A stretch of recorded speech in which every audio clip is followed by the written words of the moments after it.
you all please rise for the Pledge of Allegiance?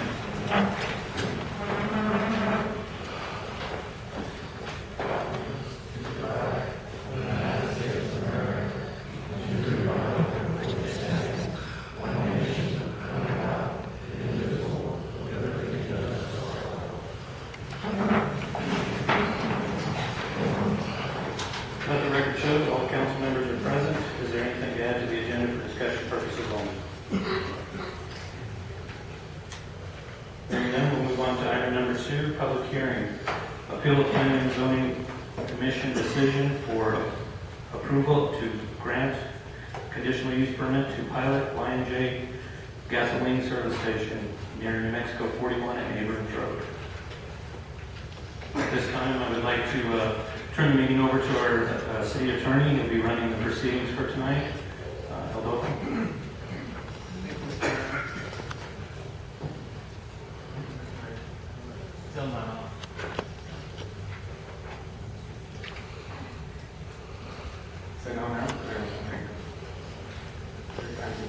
Thank you, Mr. Mayor. Good evening, everybody.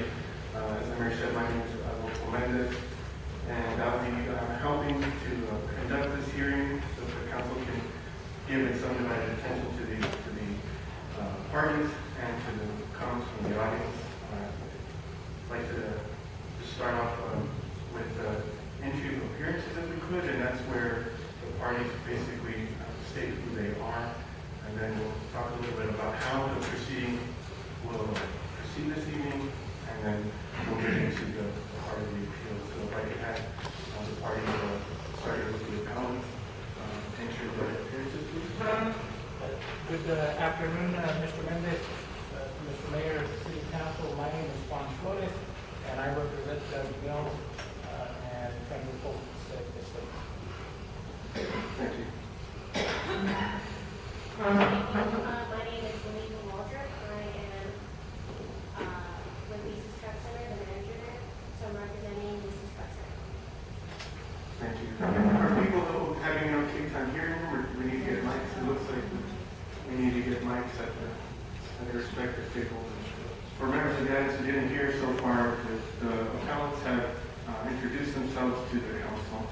And now we may have the applicant. Good morning, I was Y&J. Thank you. Are you, anybody else will be speaking? Just me. Okay, thank you. So, this evening is going to be a quasi-judicial hearing so that the parties will have an opportunity to present their cases to the council and to cross-examine the other parties and receive questions from the council. I'm just going to describe how the evening will go. The parties will have an opportunity to give opening statements. The appellants will then present their case. The first appellant will be Mr. Mills' appeal. The second appellant will then present her case, and that will be Lisa's truck stop appeal. After the appellants present their case, the applicant will have an opportunity to respond and present his case. They're free to introduce evidence for the council's consideration. After that, all of the cases in chief are presented. The appellants will have an opportunity to present rebuttal information, and the applicant after that will have an opportunity to present rebuttal information. There are 2 sign-up sheets. There are sign-up sheets for just everybody in attendance, and then a sign-up sheet for those individuals who would like to present sworn comments to the council. At that point in the evening, I would go to that list of sworn people who would like to present their comments to the council, and we will swear those individuals in. And they may give comments, they may ask questions of the parties, and they may be asked questions as well. After the public comment, the parties will then have a brief opportunity to respond to any new items that may have been raised by public comment. At the close of that, the parties will then have the opportunity to give closing statements.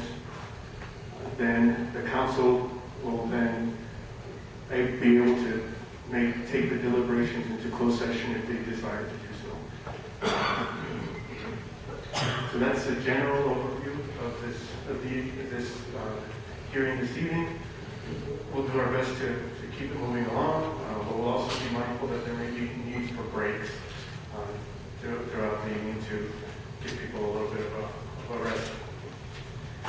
The parties will, for their principal case, will have 50 minutes each. Many of them have told me they don't think they'll need that much, but just to make sure that there's sufficient time, they'll have that much time to give their presentations. Some preliminary matters before we get started. This matter was posted in the Telegraph on November 1st, announcing that this meeting would be taking place. This matter was also posted throughout the city, again identifying the time and place of the meeting. And with that, I think I'd also like to identify that there have been the entire P&Z file is already in the record. It's already been presented to council. Because it was transmitted per the ordinance approximately 7 days after the hearing, the appeal requests were received. So the entire P&Z file is already in the possession of council and already part of the record.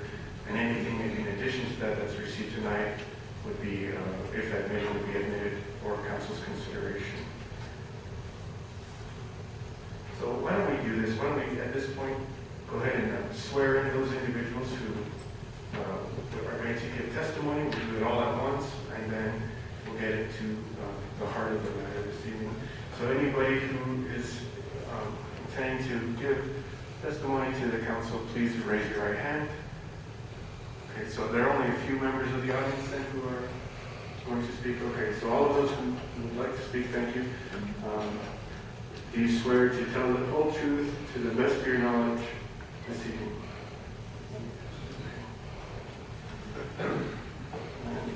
With that, let's go to opening statements. Councilor Mr. Mills, if you would, Mr. Flores. Would you like us at the podium? Oh, there's a microphone that's going to be easiest.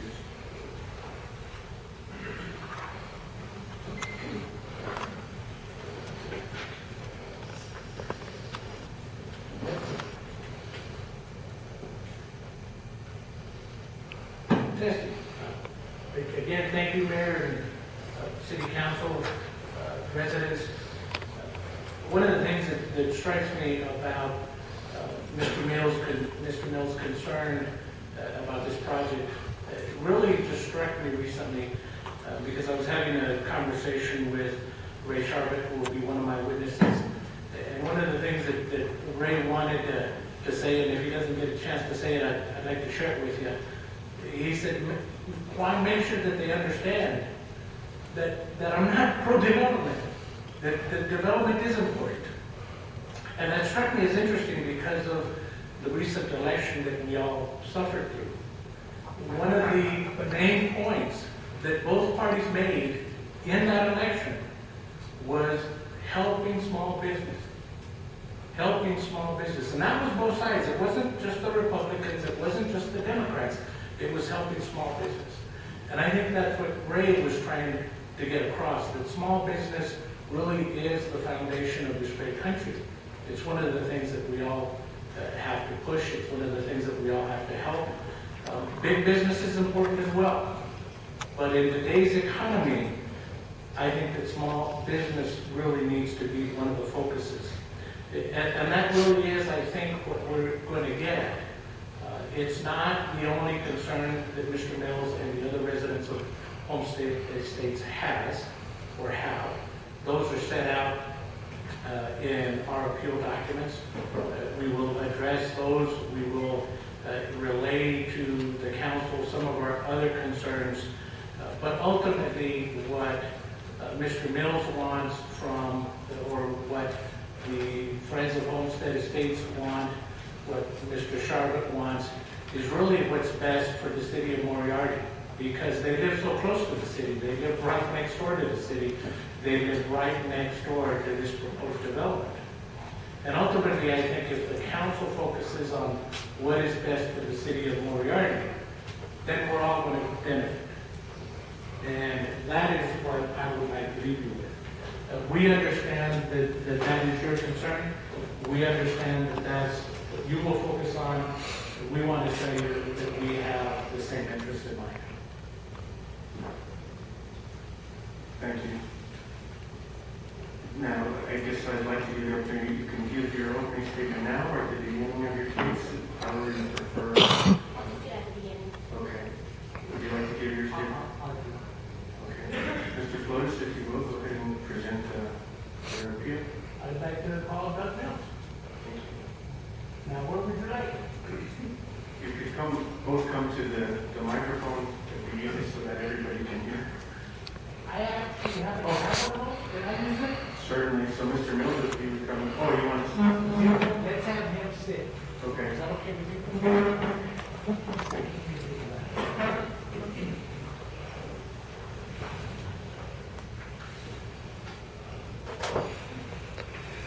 Good evening, Mr. Mayor, City Council members. My name is Doug Mills. I'm a resident of the Homestead Estates Development. And as part of our appeal process, we have a lot of issues that we wanted to bring to your attention. And a lot of them have to do with the hearing process. We believe totally we were not given adequate time to address the issues that we wanted to raise with the Planning and Zoning Commission prior to their rendering a decision, so that they made an informed decision based on factual data and concerns and issues that I was prepared to raise, but was not given the opportunity to adequately address. The fact of the matter was that we were only given 2 minutes, and the hearing officer announced that at the start of the meeting, which many of us protested. Neither was the opportunity to cede time from others present in the audience to the speakers, such as myself, who was prepared to address those concerns and issues on behalf of my fellow residents of Homestead Estates. So there were a lot of us in attendance, which I believe the record clearly indicates. It also clearly indicates that that 2-minute provision was applied throughout. At the end of the meeting, some extra time was given, up to 5 minutes, additional time to certain individuals, and I was one of those. That still was inadequate to inform and raise questions regarding this proposed project as to its impacts on our community, our lives, and the community that we share. So it was quite apparent to many of us that your P&Z Commission members were not really interested in anything we had to say. None of them, not one of them, asked a question of any of us.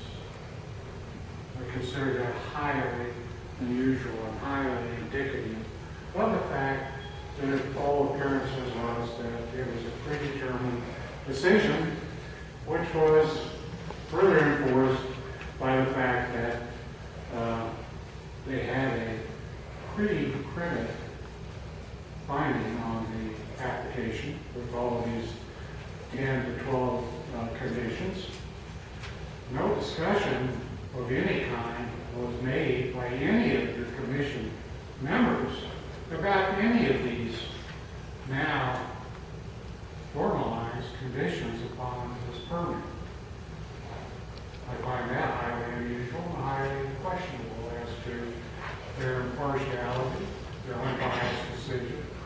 So I think that it's clear to most of us that were in attendance that the decision was made before the meeting, and they were simply rubber stamping what they were instructed to pass. The next issue that I'd like to bring to your attention is the absolute lack of any traffic study prior to the award of this permit.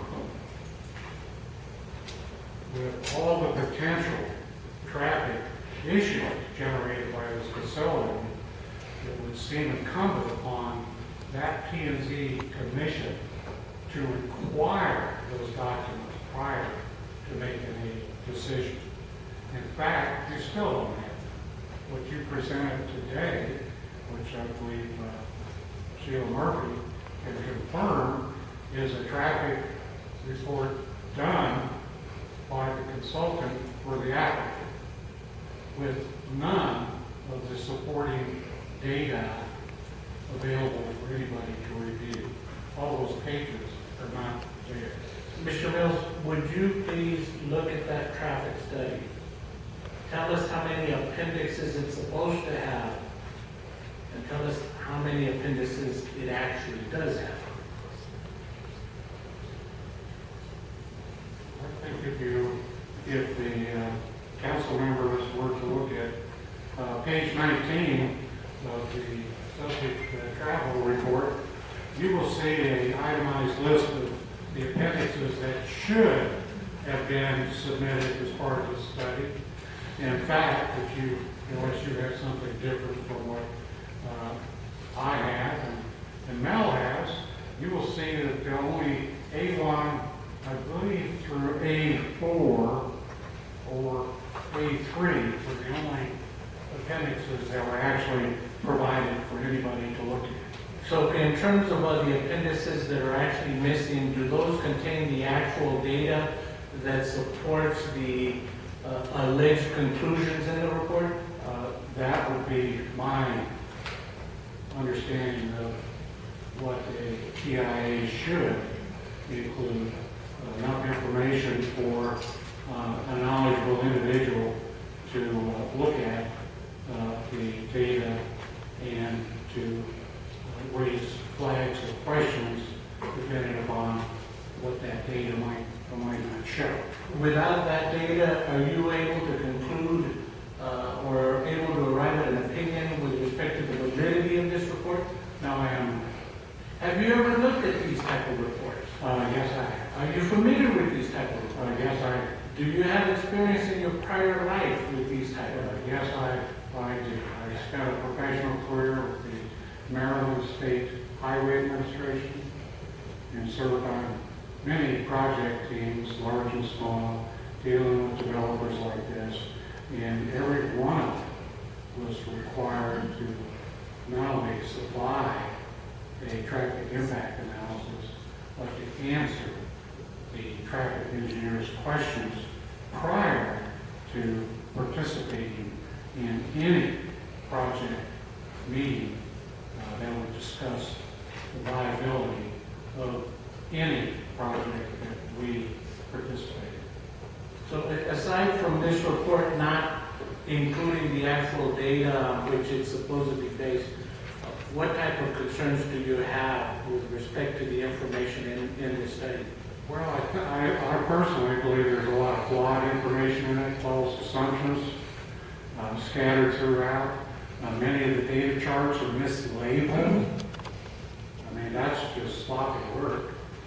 I mean, it's either 2014 bill or 2024 no bill or something, but it's not the same data for the same two different charts, which exist in this report.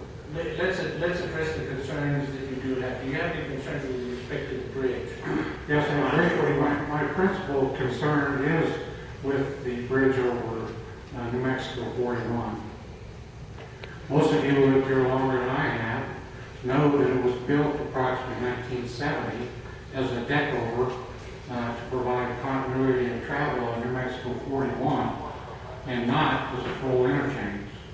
Those 4 ramp lights were added at a later date in 1993 and never meant to support a full interchange traffic capacity.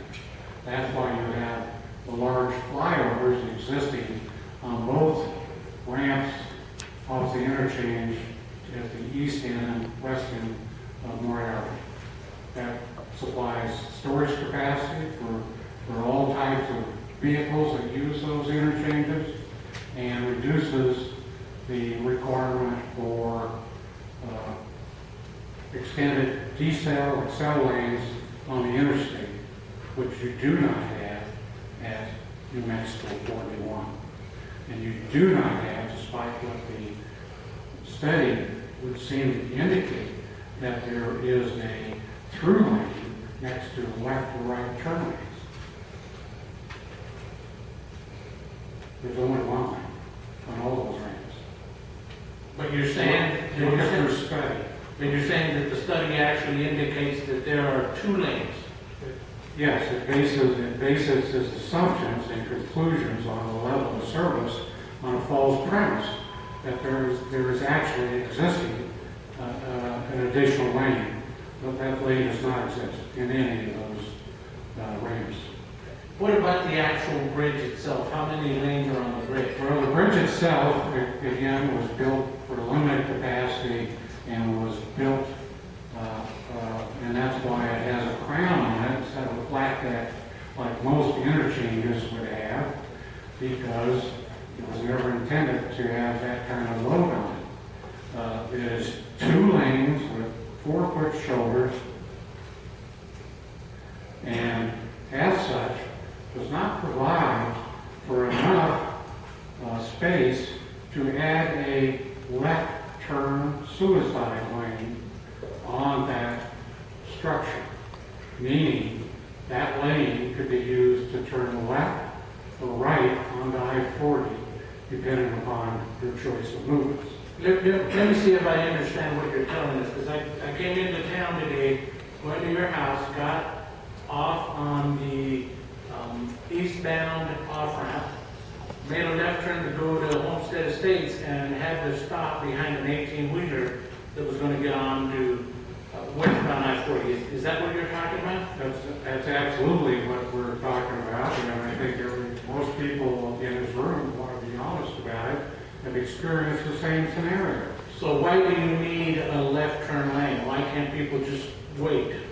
Well, with the traffic forecast that this report seems to indicate, and I kind of question that, also, that doesn't truly give the number of the traffic that this was proposed facility would generate that would be turning off of eastbound I-40 or westbound I-40. Do you have any information as to what that traffic presently is or has been? Well, yes.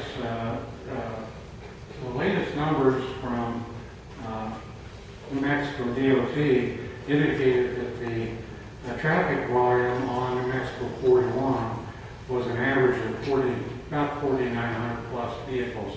That was in 2008. But that does not include the projected traffic volume at the truck stop, at the proposed truck stop. That's a correct assumption. And how much is that traffic volume? About 3,500 vehicles. So that's a total of 8,500 vehicles that are now going to be in that general area? That would be correct. Many of which would have to transverse that 2-lane structure.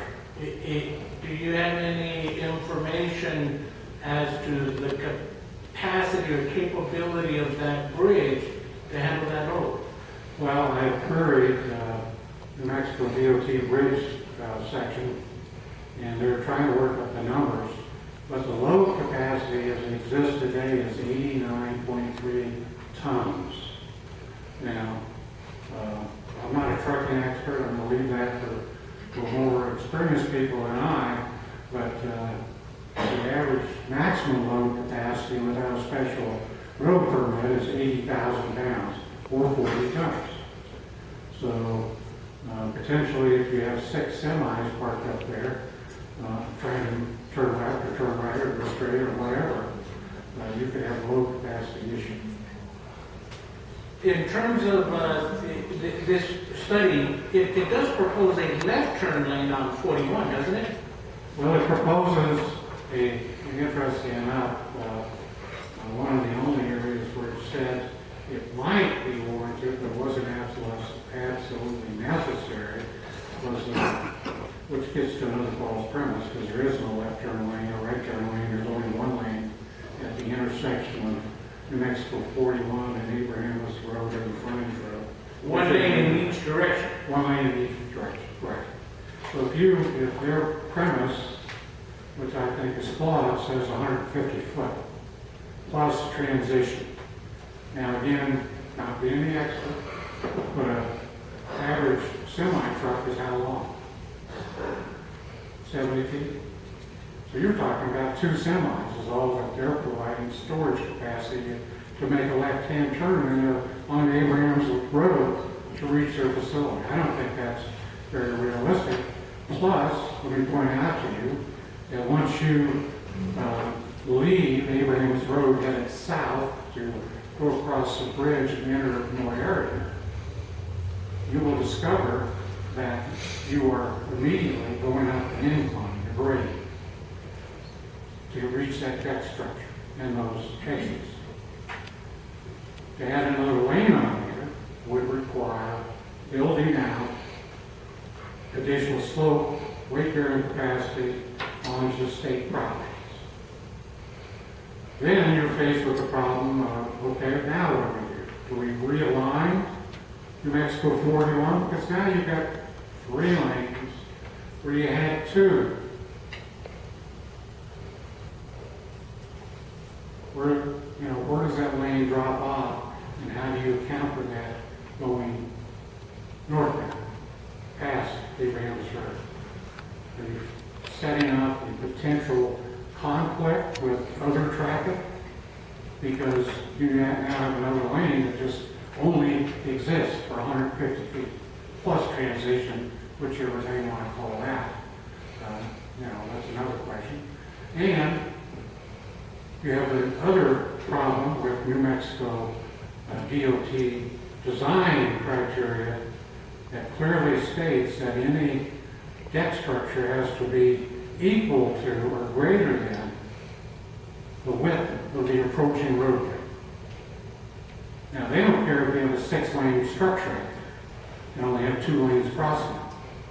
What they do care is all safety engineers and bridge designers do care that you're designing a potential conflict between that extra lane and that bridge structure. It's not capable of handling another lane. Would have to be totally rebuilt at the cost of probably $20 to $40 million. So there's a lot of flaws that appear to be in this report. Maybe it's because of the absence of reliable, reviewable information. I don't know. Mr. Reynolds, let me ask you some questions regarding what you perceive as the flaws in this report. The report references pass-by trips. Do you recall that? Yes, I do. And can you tell me whether the report considered pass-by trips? No, it does not. And should the report have considered pass-by trips? Absolutely. Those are those people that live in our fine valley. For the ladies and gentlemen of the council, would you please explain to them what pass-by? Pass-by, I guess, simple layman's terms, is those people that would normally not stop at this proposed facility because it's not there. But now that they have an opportunity to stop and grab some gas, some water, a sandwich, that's going to add to the traffic entering.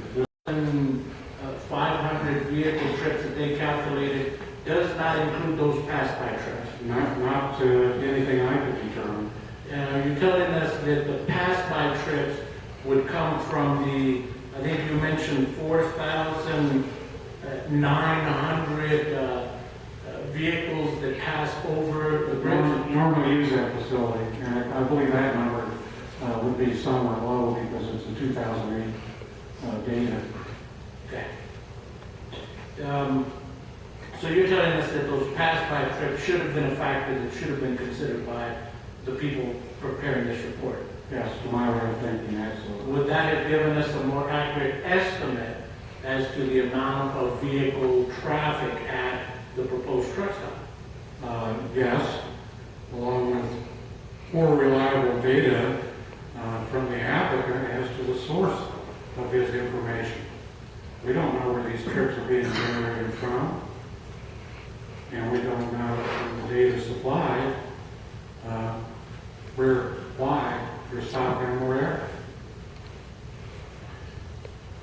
I think that's an interesting question. I think our fellow applicant, appealant, Mel is going to raise some issues with some additional numbers that just don't jive with this traffic report. Let me ask you some questions regarding through lanes. I think you mentioned the phrase through lanes and in connection with the report, either finding that they were there or assuming. Can you expand on that? Well, if you look at their data charts, I'll just pick page 14 for example, and you look at intersection 9, as they're calling it, I guess, I-40 frontage road, driveway D. Right below the chart, you'll see an interesting note. It says designates a shared right or left turn lane next to a through lane. So that would mean 2 lanes. To my interpretation, yes. One is the through lane, right? And the other one, the shared right or left turn lane. Well, no, it'd be a dedicated left or right turn lane depending upon the traffic movement at that intersection. But isn't that only in one direction? Yes. So you'd have to have another lane in the opposite direction. Yes. So does that To account for the traffic flow and not producing any traffic movements that are in conflict with each other. So that means that the report is assuming 3 lanes exist. Is that right? Yes. And how many lanes are actually there? 1. In each direction? To my belief, yes. Or at least a legitimate answer as to why the assumption was made. The report also references turning radiuses or truck turn radiuses. Do you have any opinion with respect to that? Yes, I do. One of the things that I wanted to raise as part of my presentation was that all traffic impact analysis should be using, if referred to in their recommendations as templates. We used to use a software package back in the old days. I realized that was some time ago, and I'm not aware of the software package that they referenced in their report. But we use a program called AutoTurn. And AutoTurn simply proves or disproves whether or not any vehicle of any type can make a turn within the required turning radiuses to stay in its travel at any intersection and any traffic movement. So that underlines and underscores the importance of having that information presented for them to prove, for example, that trucks can turn off of New Mexico 41 onto the narrow, high-crowned Abraham's Road, frontage road, safely and stay in their traffic lanes. Mr. Mills, are you familiar with these intersections? Yes, I am. Have you observed trucks turning off and on to State Road 41 and Abraham's Road? Yes, I have. Are they able to stay in their lane? No, they cannot. And why is that? Well, there's safety factors built when you look at the crown of that existing road with the weight capacity of these semis, you're almost in the movements because of the curves that exist there, since none of those are going to be corrected either. You then are setting up a potential hazard for truckers not familiar with the roads of rolling over or simply taking their share out in the middle, which is usually what happens. So you're setting up a nightmare scenario for school buses, people who live in the area, encountering one of these vehicles. Mr. Mills, let me ask you some questions regarding County Road 110. Are you familiar with that road? Yes, I am. That's the southern border of our Homestead Estates community. It's all known locally as Carl Cannon Road. And what is the condition of that road? The road is substandard and was only constructed chip and seal with an inadequate road bed to support the proposed traffic that is going to be utilizing that facility to that drive, the potential driveway that's indicated on the plans from the pilot center. Interestingly enough, it's also going to be controlled by a two-way stop sign. So those of us that use that road to connect to New Mexico 41 are going to be forced to stop and yield to traffic coming out of the travel center, which is going to be all the cars, and I forget how many cars a day, but it's hundreds, that are going to be exiting from that driveway. Do you on to Carl and River. do you recall With no improvements suggested. do you recall how far from State Road 41 the proposed driveway is?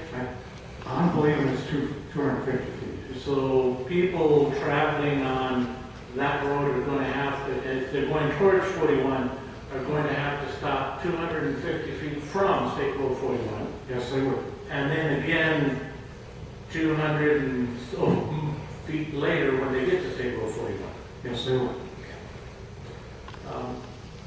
Let me ask you some general questions regarding the truck stop. Do you have any concerns with respect to noise? Well, I have numerous concerns which were part of my presentation. I was denied the chance to present and raise questions and issues based on my experience. But to be fair, doesn't the truck stop propose to create a berm and a vinyl fence? Yes, but that does nothing. Just like people alleging that you could plant a row of trees that has zero effect upon attenuating noise. I spent a lot of time on the Capitol Beltway in Washington, D.C., Baltimore Beltway. Noise walls are a fact of life. You absolutely don't put them and construct them in this fashion and have them accomplish any. Does the existence of a driveway affect the functionality of this berm and fence? Yes, it does. It acts as a wind tunnel effect. So the noise that's being bounced off of whatever structure that may or may not be there, if it's a legitimate noise wall, then bounces down to the path of least resistance, which would be that driveway. And then it funnels out like a wind tunnel, accelerates and hits the community that's closest to it, which would be us. How about odors? Does this berm and fence inhibit or prevent odors from leaving the property? Does absolutely nothing to prevent that. How about fumes? Does it do anything with respect to fumes and stopping them from Does leaving the property? absolutely nothing to prevent that. In terms of the travel center truck stop, how does that affect the integrity of your neighborhood? Well, this close proximity is going to have a dramatically deteriorating effect on our quality of life, the value of our properties, and our personal health. And I think somebody else is going to speak to one of those, but there is absolutely nothing that they can do when they're that close to us to dampen, lessen, or mitigate those impacts. Well, they are. There is no buffer between us and What about with respect to the possibility of contamination of groundwater? Aren't they proposing to have, I think it's double wall tanks and things like that? well, I haven't seen any legitimate construction plans that would be reviewable, which is something I would have hoped to have seen from such a professional and large corporation. I mean, they have lots of employees. They should be able to print these out, provide them for review and comment. Issues concerned, the traffic flow through the facility should be reviewed by the local police and fire departments to absolutely ensure the safety of the citizens and of the employees at that facility. I'd like to know where they're going to pick up their trash.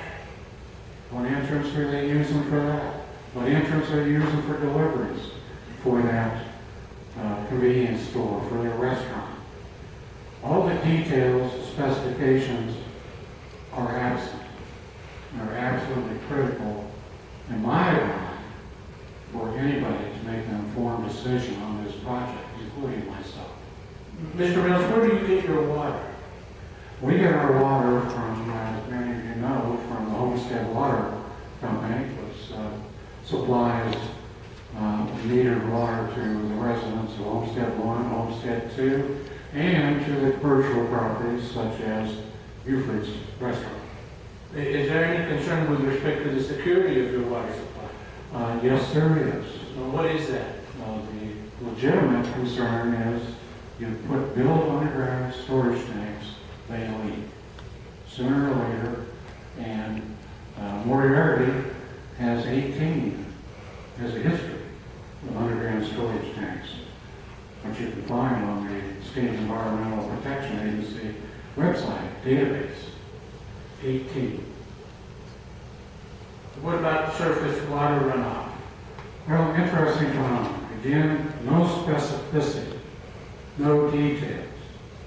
It's a common formula used by most environmental engineers.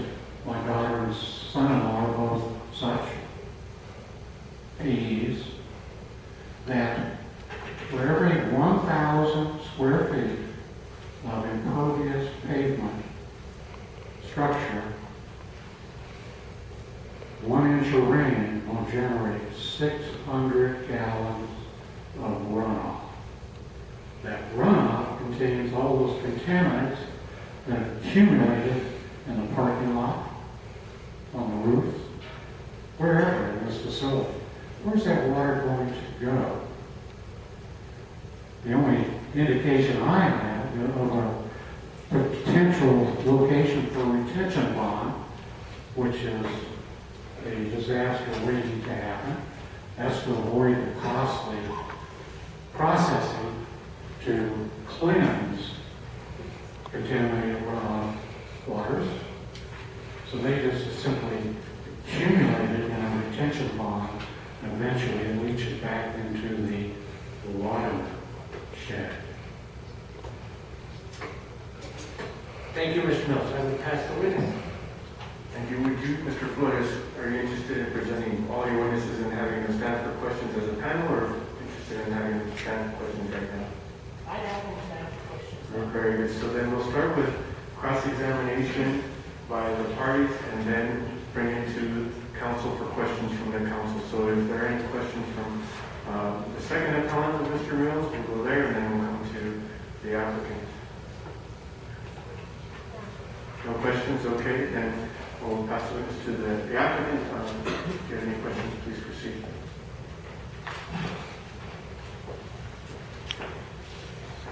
Mr. Mills,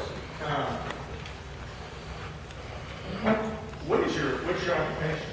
I'm retired. Prior to being retired, I was with the Maryland State Highway Administration. okay. And you're a registered engineer? No, I'm not. I'm a member of the Maryland State Engineering Society. But are you a registered engineer? No, I am not. Are you a registered traffic engineer? No, I am not. And the reason I ask that is because you made a lot of statements that made you sound like you're a registered engineer. And a couple of things that I want to go over. The first thing you said was our traffic study, which we have filed with the state of New Mexico. And as a matter of fact, it's been reviewed by Ruben C. Garcia. He's a professional engineer. He's a professional traffic engineer with the New Mexico Department of Transportation, District 5. He's actually a district traffic engineer. He has reviewed that, and he has gotten his comments back to us, which were very minor comments. We are going to put in a left turn lane, and there's a couple other things. But all your accusations that you made, he did not bring that up. Is Mr. Garcia going to be here to tell us what he's going to say, or I mean, I certainly don't want to make this formal. I was just wondering what they. Well, Your objections noted, so please put them in the form of questions. okay. I apologize.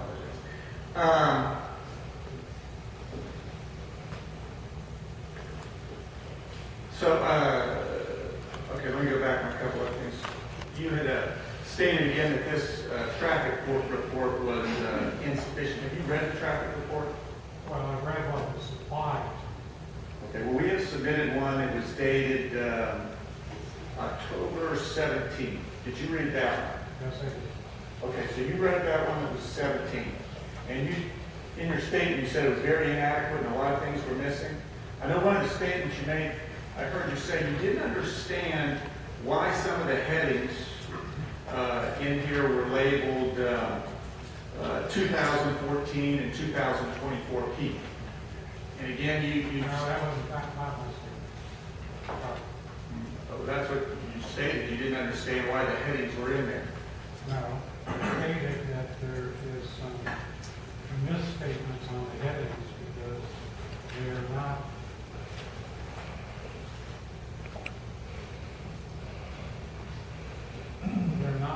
consistent as to the label. Okay.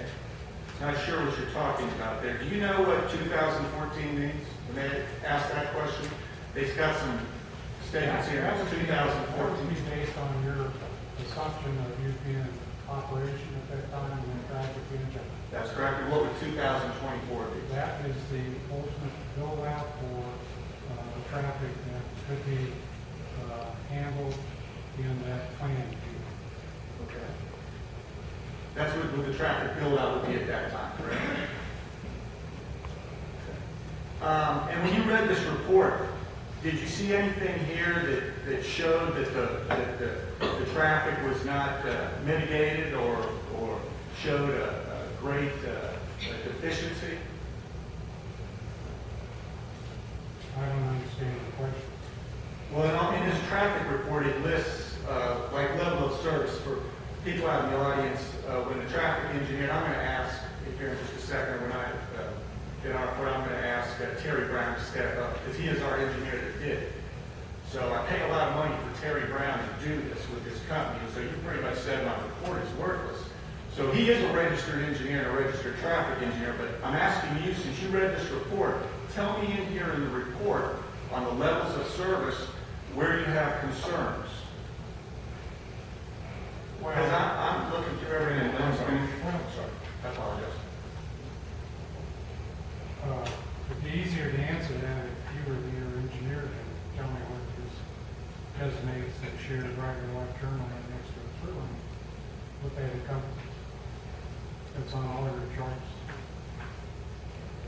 Okay. That affects the level of service determination. Okay, but he's done that, and he's got them here for all the different turning movements, and he's did a great job of putting the little charts together and everything. It gives you the levels of service for all the turning movements. They're completely in here. So I was just asking you, since this isn't, you said it's bad, I was just trying to find out where you thought it was bad. Well, without having the benefit of all those attached appendices, of all the raw data and how he collected it, and et cetera, I will just stand by my assertion that he has not adequately explained that note, for example, and how that impacted his analysis of that traffic. Okay. I'm sort of lost here because, again, it lists every single turning movement here and every interchange, and it gives a grade for every one of those. The data that you're asking for here is in the back, but that's all the raw data. Unless you were a traffic engineer, you had the computer to do it. You can't do it. It's not in fact. Terry, would you step up here for a second? You can ask Terry. This is, excuse me, no, this is not, What did you yeah. say? Hold on, or let me make sure we have order. So you'll have the opportunity to present the testimony of your engineer during your case in chief. This is the opportunity right now to ask questions of Mr. Mills. Okay, Mr. Mills, going right ahead. Then the next thing you had was on the environmental. And you have, I guess you assume that we're not doing anything with the water runoff or anything? Well, you have supplied absolutely zero information. So how would I know? Well, Mr. Mills, how do we supply? We supply the whole set of drawings to the town. Not that. Well, Mr. Mills, as far as I can find, I don't want you to take this personal, you're not in the chain of command to give a thing of drawings. Now, Freedom of Information Act, are you familiar with that? Are you familiar with the Freedom of Information Act? Absolutely. Okay, what does that allow you to do? Tell, so the audience It knows. allows me to ask for review and copy such items. Okay, did you do that? Did Yes, you? I did. Okay, and I don't know if the town. Okay? Only if you're sworn to tell the truth and you get up on the stand. Okay. And is that where we're supposed to send it to your engineer? Okay. We send it to the engineer. If you would review the plans, you would see that there's a whole detention pond, there's a whole system for gathering the runoff water that you talked about, collecting any type of contaminants and putting that into a detention pond on that part. And then we had, you were also mentioning the underground storage tanks. Are you familiar with how the environment is protected with those underground storage tanks? Somewhat. I also know that the pilot was sued by the state of California and lost multi-million-dollar lawsuits because of those issues. Okay, would you go ahead and expound on how we lost? Tell us exactly what we lost. What was it, a leak? Did we have a leak that we lost on? Well, one of the issues was non-compliance with construction techniques. If you didn't put in the appropriate No, that's incorrect. requirement. We lost because some of our general managers did not file the correct paperwork in a timely fashion with that. We never lost one raw product. We're going to interrupt you. You'll have your opportunity to present Well, your case. At this point, it's just All right. asking him questions and. Okay, so in other words, you don't know what the tanks are and what they do and all the safety precautions? Are the safety precautions that we're putting in the ground deficient? Not to my knowledge. Do they not meet or exceed federal, local, and state regulations for environmental protection? As far as I know, that's correct. So you would say that they are safe for the environment? Yes. Okay. But all things are subject to. I would agree with you. That's all I have. Just wanted to, if the council has any questions of Mr. Mills, you get my attention and we can go, just, I guess, down the line. Councilor Sample, you have a question, Mr. Mills? One question. Early in Let me get you a mic, Councilor Sample.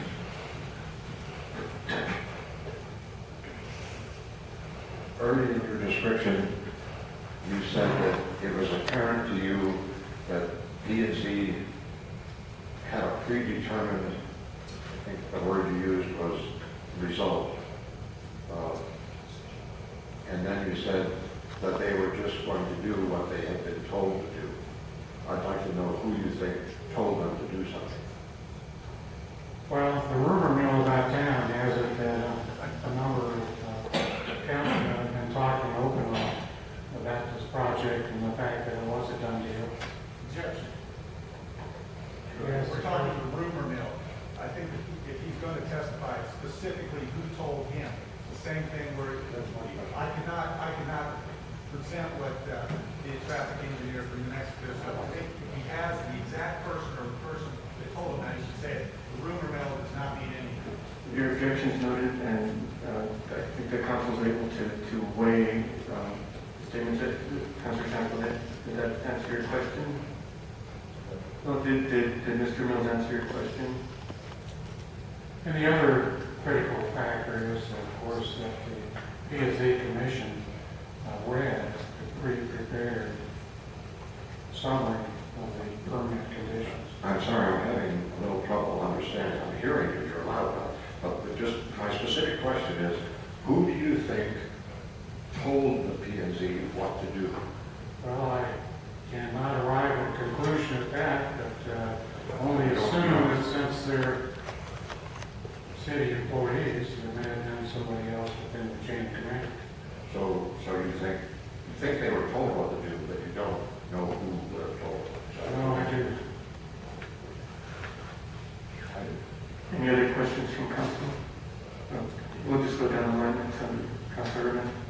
Mr. Mills, you stated that you were concerned contamination of groundwater, is that correct? That's correct. You remember back, and I could be off on my years, a little bit, 5, 8 years ago, is it not true that there are nitrates down in the water system at Homestead? That is absolutely correct. That's one of the reasons why they switched wells. And where was that? Did they ever find out where the nitrates came from? Oh, no, they did not. Not to my knowledge, and I queried the state engineer's office and the water quality assurance board. Okay. And then also another comment on your comment about not enough area for trucks to make the left-hand turn onto the frontage road. Yes, sir. I'm going to disagree with that one. The issue is, it's not that it's not wide enough to make that turn and not get into the other lane. The issue is making the left-hand turn off of 41 itself. Because if you don't swing wide enough, you'll clip the front end of the vehicle at the stop sign. The issue is not, I agree with that statement. that it's not wide enough, but you stated that you felt like it wasn't wide enough to make the turn, and the trucks would take their part out of the middle. After years of driving, I find that that's not true, because I've run that road lots of times. The issue is the left-hand turn and clipping the front of the vehicle at the stop sign. I just wanted to clarify that for Well, you. that would be a legitimate issue, Yes. but I still think the other factor is a potential possibility for somebody unfamiliar with the area. There's plenty of room there to make that corner, as far as staying on the road itself. Okay, thank you. At one time during your statement, you mentioned that property values were going to decrease. Can you elaborate a little bit better on that? Is it going to be the entire area, or Well, I'm sorry, Mayor, would you repeat your question? the property values were going to decrease? Oh, okay. I thought you used the word increase. No, decrease, sorry. Well, having spent a career looking at projects like this and being instructed by the state to disregard the impact on property values as a result of such projects, when we purchase property from people who need it for the roads to support such projects. And based on my experience as a court-recognized expert in real estate valuation in the state of Maryland, I believe, based on those professional training and education, that the property value, because of the close proximity to this and all the detrimental influences, the noise, the light, the fumes, the crime, that at a minimum, the property values will probably decrease by 20% if this project is built, which I presented to the Torrance County Commission information based on data from the county tax assessor's office that indicated that for every $1 million of residential property affected in the Homestead Estates 1 or 2 communities, that the negative impact would be a loss of about $100,000 a year per $1 million to the revenue flow for Torrance County. And do you have information or a study that proves that to us tonight? Well, I have, not with me tonight, but I have the information I generated to share with the county commissioners. It would be nice if we had something like that for evidence tonight, but since there's none, we'll consider it just your personal opinion. Thank you. Mr. Mayor, I just got a couple of questions. They're mostly technical questions. You were very specific on some of the engineering problems on New Mexico 41 and Abrams Road. One being the crown. Do you happen to know what percentage that crown is at right now? No, I don't know the percentage.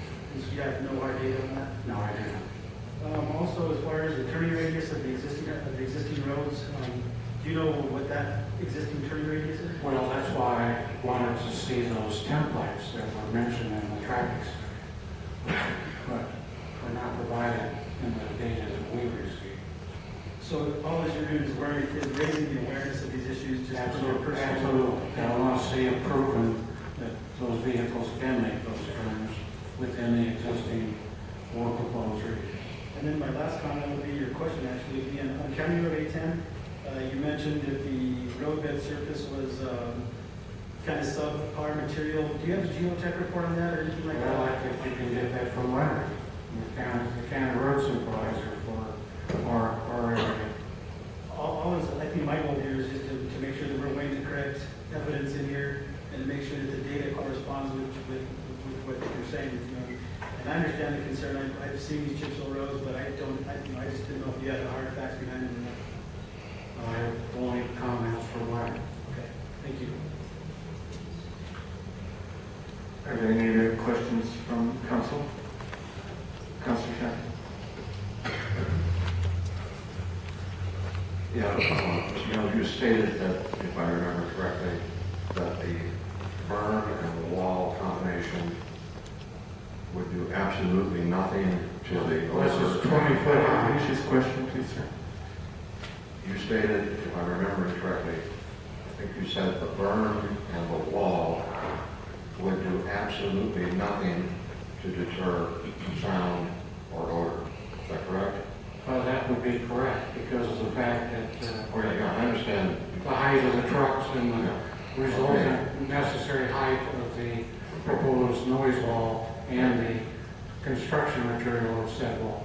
Okay, and am I correct that this is your opinion, or do you have some study or something to back it up? I mean, it's your opinion, right? Well, I think there's studies throughout the universe You that have. would support that opinion. Okay. Then my last question is, if you drive through Albuquerque on I-40, all those walls along the side, is it your opinion that they do absolutely nothing? No, to those stop? are correctly Let me there. finish the question, please. Let me finish. Is it your opinion that they do absolutely nothing to stop the noise to the buildings and people on the other side of the road? No, that's not what I intended to say or did say. There is no openings in those walls except at the interchanges. Yeah, well, So that is not the case of what they're proposing here. There would be no wall covering the entrance at the driveway. you said that where there is no wall in the driveway, it would be like a wind tunnel. Isn't that what you said? At the driveway. Right. So is it your opinion that at those intersections where there is a break in those walls in Albuquerque, that would also be a wind tunnel? Well, it is to some degree, but you have to look at the way they construct them. They curve them around to the approach roads, the local arterial highways in Albuquerque, so that they provide that continuity of noise flow along the wall. So, But eventually, it does come out into the community. so does that mean you're saying that the berm and the wall might not have any effect depending on how it's built? Is that what you mean? Yes. Oh, So okay. So it's not, depending upon the materials, the height, etc. so it could make a difference. Yes. Okay, so when you said it'll make absolutely no difference no matter what the wall is, you're now saying different? No, not as proposed by one of the conditions as expressed in your permit. It says how high that wall is going to be. It's the height that would make the difference? Yes.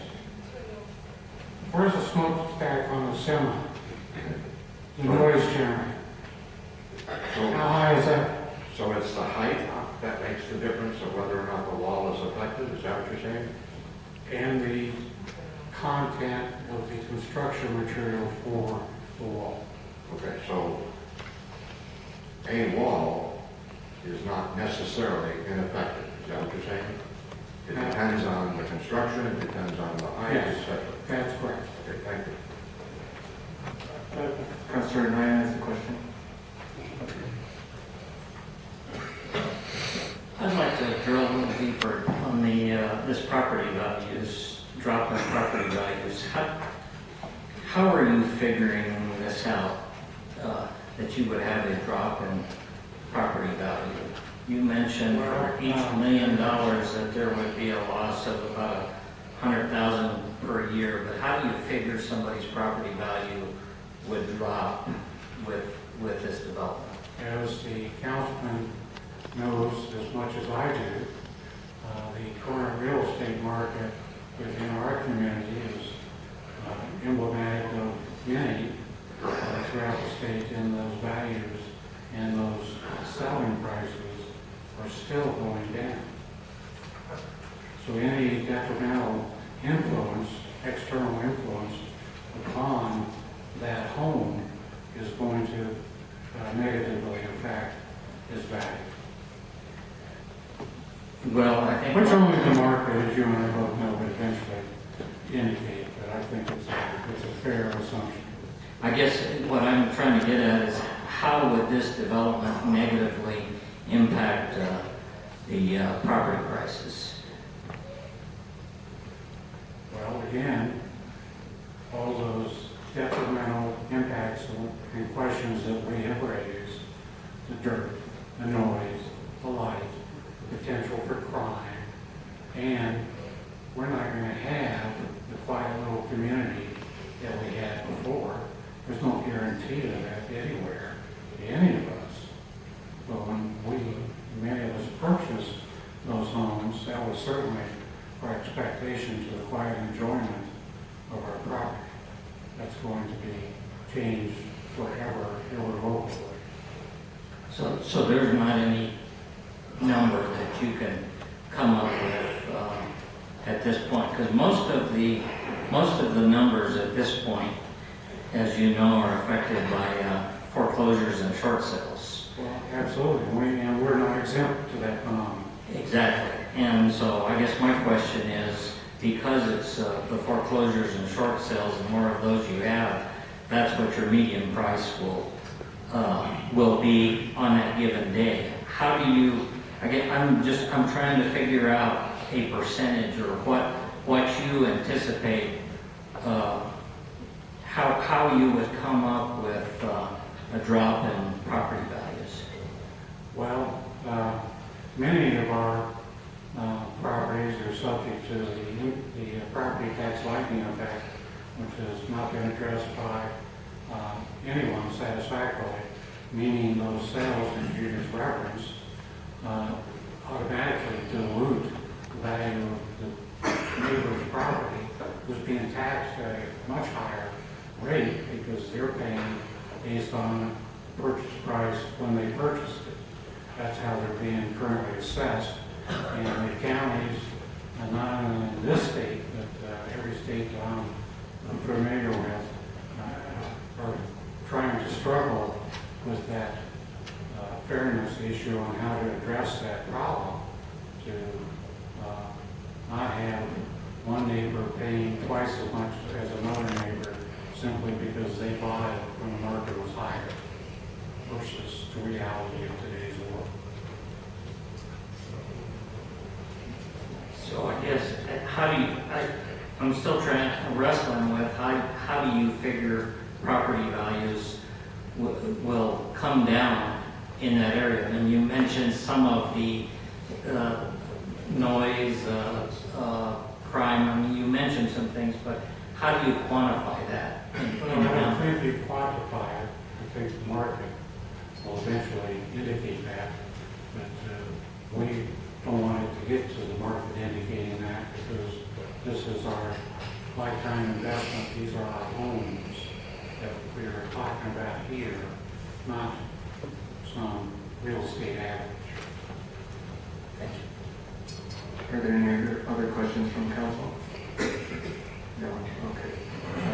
Mike, you have 17 minutes remaining on your direct case. If you'd like to call your next witness. I actually thought I was going to be given redirect. I thought that's what you indicated initially. If the rule is changed, it's okay with me. If you'd like to do redirect, you could still be within your time, and I would give up. Would you like to do redirect? Yes, please. Okay, so go ahead and do redirect, which should give the people, parties opportunity to question again. Mr. Mills, we only have 17 minutes, so I need you to be brief. Can you help me? I'll try. Okay. The applicant was raising some issues regarding, I think what he was trying to do was say, you're really not qualified. Remember that, you're not a professional engineer, you're not a registered professional engineer. Only a registered professional engineer can, I think, express the opinions that you were making. I think that was the whole purpose, and so I'd like to address that. Would you please tell the council what your experience is that you believe is relevant to the opinions that you have given today? Once again, I spent a professional career with the Maryland State Highway Administration Doing what? as a project manager with a $250 million a year annual project budget. Did that involve roads in any way? Yes, it did. Did that involve the purchase of property in any way? Yes, it did. Did that involve the valuation of property? Yes, it did. When it involved roads, did you review traffic studies? Yes, I did. Did you work with the individuals who prepared traffic studies? Yes, I did. Did you question those individuals? Yes, I did. Did you review any materials to familiarize yourself with that process? Yes, I did. Approximately how many traffic studies did you review in your lifetime? I'm thinking probably over 1,000. Approximately how many properties were you involved in the valuation of during your lifetime? Probably 20,000. Now, were these properties that were right next door to the roads that were being built, or were these properties way up in the mountains 50 miles away? There were properties adjoining those properties. Thank you very much. No further questions. Would any of the parties would like an opportunity to cross on these questions, on this line of questions? As long as it doesn't go against my 17 minutes, I have no problem. Keeping time. Any questions from the other appellants regarding, any questions? No. Any questions from council based on the redirect? No questions, okay. You may call your next witness. Ray Sharbutt, please. I'd just like to remind everybody who's been sworn in, so.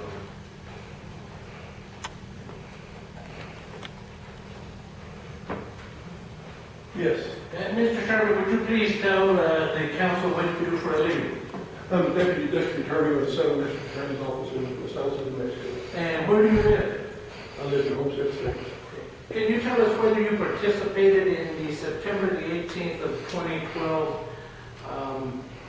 hearing I tried to. by the commission? Can you tell us what you mean by that? I objected to an improper planning and zoning commission hearing.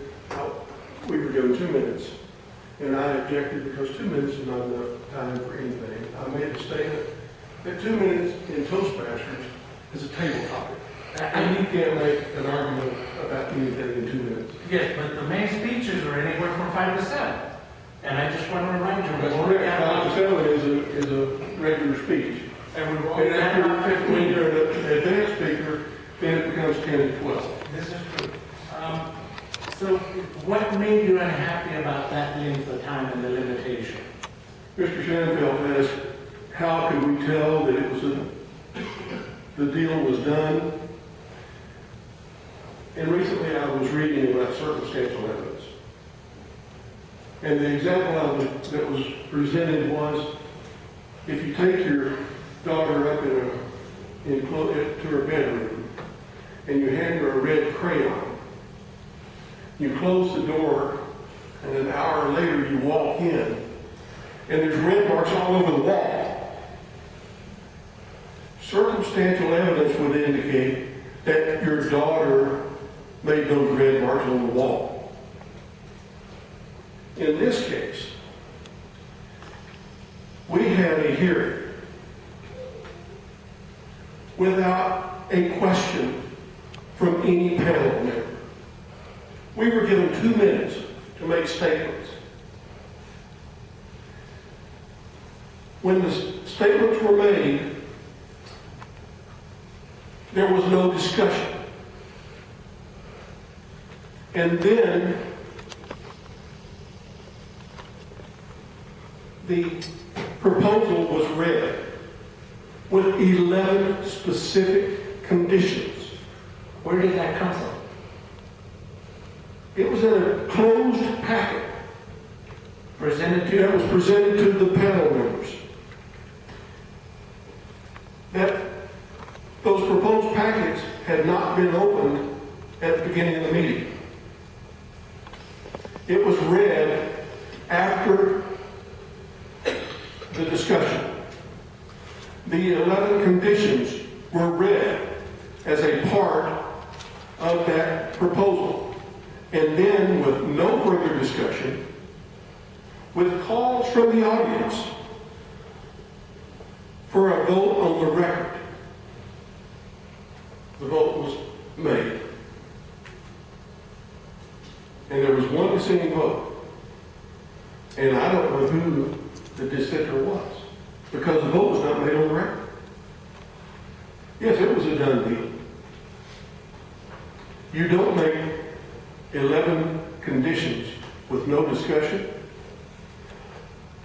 If you read Mr. Flores' appeal, the purpose of a Planning and Zoning Commission meeting is not to meet and present a decision. The purpose of that meeting is to hear the concerns of the people in the community and to discuss among the members of that commission and discuss the concerns of the people in the community and to make those conditions based on the concerns of the community. It's not to announce the decision that has already been made. No, Mr. Shanfield, we walked into that room and that red mark was all over the wall. There was no question as to who had made that mark. Let me ask you something. I could give some names as to who had said that it was a done deal. Mayor, Let me ask you some questions with respect to the actual truck stop and your concerns. Can you tell us what concerns you have about the truck stop? I raised concerns about the health of the people in our community. New Mexico has no idling laws. And I read, Wasn't that one of the conditions in this? that was a condition that was in those. So somebody who had some familiarity with idling laws, although no familiarity with New Mexico idling laws, That's right. proposed that condition. Is that your understanding? That's correct. It wasn't a condition that was actually raised by any citizen at the meeting? No. Wasn't the condition that was raised by any of the members of the commission? No. Huh. And there was no question in response to my reading the names of every state alphabetically up to New Mexico. And then I pointed out that New Mexico had no idling law. So we were talking about your concerns regarding the truck stop. Please proceed. On June 13th, 2012, the World Health Organization issued an advisory that diesel exhaust is a Category 1 carcinogen. Is that a concern to you personally? Absolutely. Why is that? I'm an asthmatic. My previous career, prior to going to law school, I was a drilling superintendent for Exxon. I carried a hip pouch with a rescue inhaler for the next 15 years until 2005, 2006. I take Advair twice a day, and my asthma is under treatment. There are a number of individuals in the Homestead community who are currently on oxygen. I can name some names: June Spooner, Warren Smith, Glenn Overlander, Barbara and Bernie Christian. And I think the council needs to be concerned because the council is on notice. Pilot Flying J is on notice. There is precedent, the Tort Claims Act, that the council would be liable for tort claims in the event that one of the residents of Homestead Estates has a condition that if this council approves the application for a truck stop 75 feet from the front door of our neighbor with homes in a 1,000-foot buffer. Many states have a 1,000-foot buffer from warehouses and truck stops for a residential area. This is open space. Think about all the potential. I mean, if you want another truck stop, think about potential areas for a truck stop. Now, as a resident of Homestead, if Pilot, and I was in Knoxville, and I saw people with their Pilot Flying J shirts in the airports, and I drove past Pilot convenience stores. If Pilot was putting a convenience store, that'd be nice for Homestead. That'd be nice for Moriarty. If they were putting a couple of restaurants in that area, would any of the residents of Homestead have any objection? If this truck stop were in the vacant campground across at the 203 exit, there's not a residence anywhere that would be affected. So why put this 75 feet from the front porch of your vehicle? Mr. Trevor, let me ask you some questions regarding this actual specific property. Are you familiar with it? Absolutely. Been to it? Yes. Can you tell us whether it is one solid piece of land or are there any roads on it?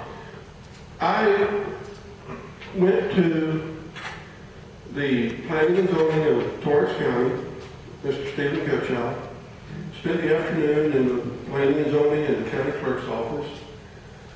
This parcel of land was once subdivided for a mobile home park.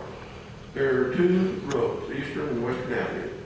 Are those dedicated roads? They were dedicated roads. They were public roadways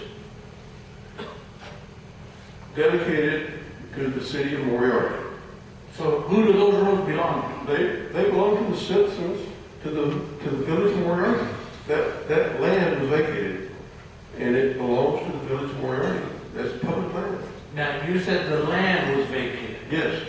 Was the subdivision vacated?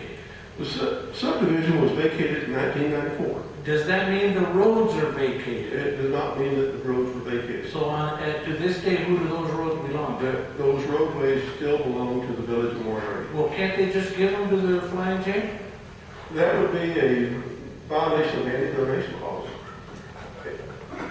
Let me ask you some questions because we're running out of time. You mentioned the county of Torrance. Why do they have any dog in this fight, if they do? There is an extraterritorial zone, and that extraterritorial zone gives concurrent jurisdiction to both the city and the county. And both jurisdictions are required to approve applications because in this, both the city and the county have jurisdiction on the extraterritorial zone, this land especially. The roadway, Carl Cannon, is a county road. Abrams Road is a state road. With the concurrent jurisdiction of both the city and the county, both jurisdictions are required to approve the application. Does that mean that the county has to follow the same formal process as the city? Hold on a second, bad question on my part, because I don't want them to follow the same process. Does that mean that the county has to follow a process similar, not the same, as what was followed by the city? I do not practice land law, but a number of attorneys that I have consulted who do practice land law, who do practice appellate law, indicated to me that both jurisdictions should apply an appropriate administrative hearing, and that would mean that both an impartial appellate administrative hearing for the approval process. Are you aware of the county implementing any such process with respect to this application? They have not. Thank you. No further questions. Are there any questions from the second appellant? Any questions from any questions from council? Councilor Ortiz. Mr. Sherwood, I was just curious, in your visit with the county planning and zoning, did you happen to have a plat, a deed, or any other type of documentation documenting the right-of-way that was dedicated to the city of Moriarty?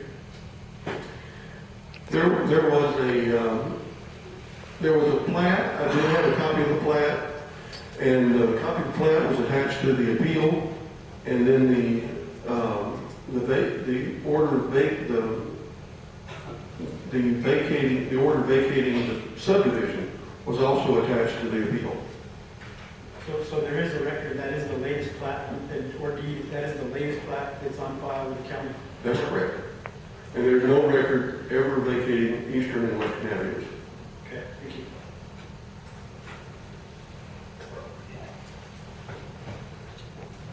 And, Mr. Ortiz, the appellate case law shows that grantee, which would be Mr. Cravens, retains no interest in the land that has been granted as a public roadway. Councilor. Comment. I guess I'm having issues with the innuendos of the deal being made already. Back to your story about the little girl with the red crown. Did you find out who marked up the road? No, this going somewhere. That is circumstantial evidence. No, it's circumstantial evidence that the little girl, she's the only one in the room. Okay. Circumstantial evidence is that the little girl marked up the room. Okay. But coming out of your office, no smoking gun. Is that correct? Mr. Irvin, I know where you're going with this, and I cannot comment No smoking gun. on your question. Thank you. If the clap doesn't fit, you must have quit. About the same part of the issue that he just addressed. I believe the P&Z gets their packet 3-4 days, is that right, ahead of time? You said that the package or their packet, they just opened them there at the meeting, is that correct? Is that what you said? Mr. Shadfield, the package were on their tables, they were sealed, they were closed, and they had not been opened at the time that the meeting started. Okay, we get our package now for council meetings on an iPad, so it doesn't apply now. But in the past, up until, 2 months ago, we, on the council, would get our package for the upcoming meeting 3-4 days ahead of time. And it would come in a, what's the word, vanilla envelope, and it would be sealed. And of course, I would assume all of us, but I would open it and go through my paperwork and, get ready for the meeting 2 or 3 days later. But I don't know if it was the same kind of manila envelope that we used to get. But I do know that the ones I used to get, I don't know what they call it, but when you peel it back and open it and take stuff out, read it, put it back in the paper, you close it, it seals. I mean, it seals just like you had never opened it. I don't know what that's called, but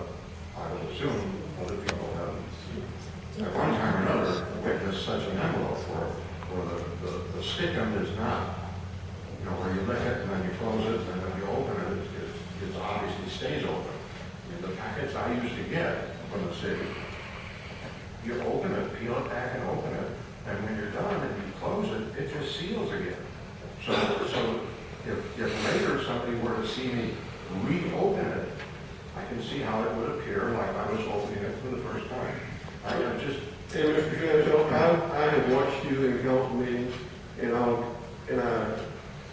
think you can agree with me that if you had seen a proposal with 11 specific conditions, there would have been some discussion, wouldn't there? well, I'm not addressing that part of your comment. I'm just addressing that when you said they were opening them for the first time, I don't think that's But necessary. the fact of the matter was, there was no discussion, there were no questions, and that was adopted without any further discussion. Any other questions? Mr. Mayor? Mr. Sherwood, just a couple follow-ups here. Number one is you stated that you were the assistant district attorney, correct? Deputy district attorney. Deputy district attorney. So in a trial, you provide evidence to support your case. That's correct. Do you have for us tonight any evidence to support some of these conditions that you have brought up to us, such as the Category 1 carcinogens?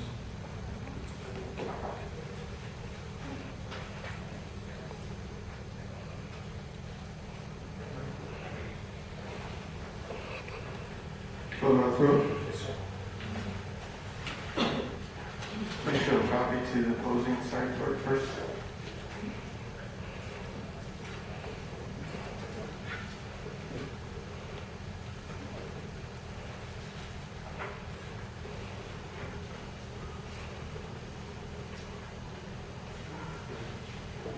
June 13th, 2012.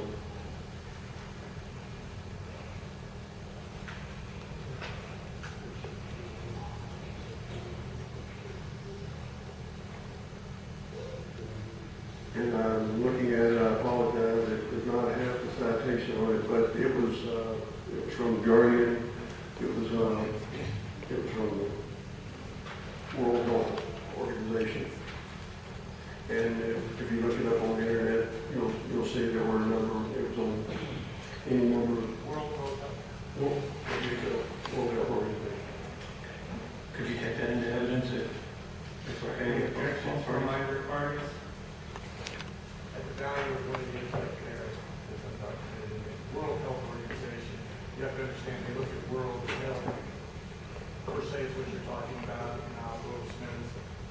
In the United States and Europe, those two countries, where most of that stuff is not applying anymore due to the air quality standards that are taken into consideration. So, Such as the use of alcohol, diesel exhaust fluid.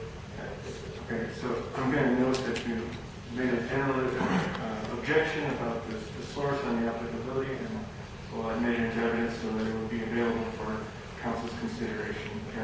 Counselors were discussing at the table without public being able to hear. You said that there was an editorial zoning.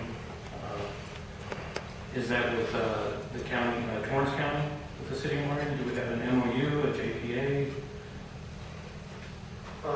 Both the Moriarty Comprehensive Land Use Plan and the Torrance County Land Use Plan refer to the extraterritorial zone. Do you have a copy of that, sir? Not a table.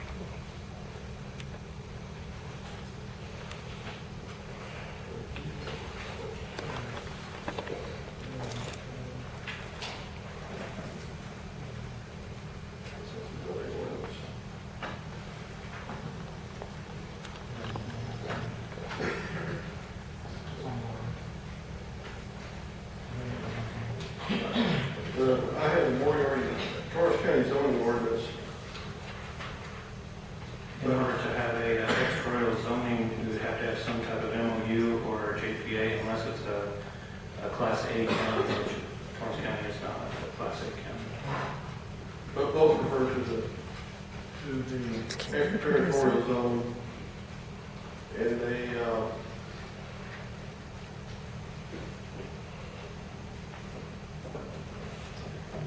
the Moriarty comprehensive land use plan and the Torrance County zoning ordinance both refer to the goals to ensure appropriate locations for all land use. And the number one objective is to protect the integrity of established residential neighborhoods. That is correct, but that's not an editorial zone, MOU or JPA. Is there a document? Where is it?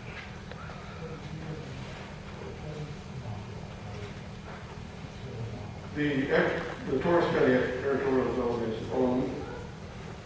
online, and I thought I had a copy of it, but I did not. We can look it up. I don't believe I do. Are there any other questions? Would you like an opportunity for a redirect in a couple minutes? No, thank you. Any other witnesses? No, not from my. Okay. This may be a good time to take a short break. And we'll come back and Lisa's truck stop will present this case.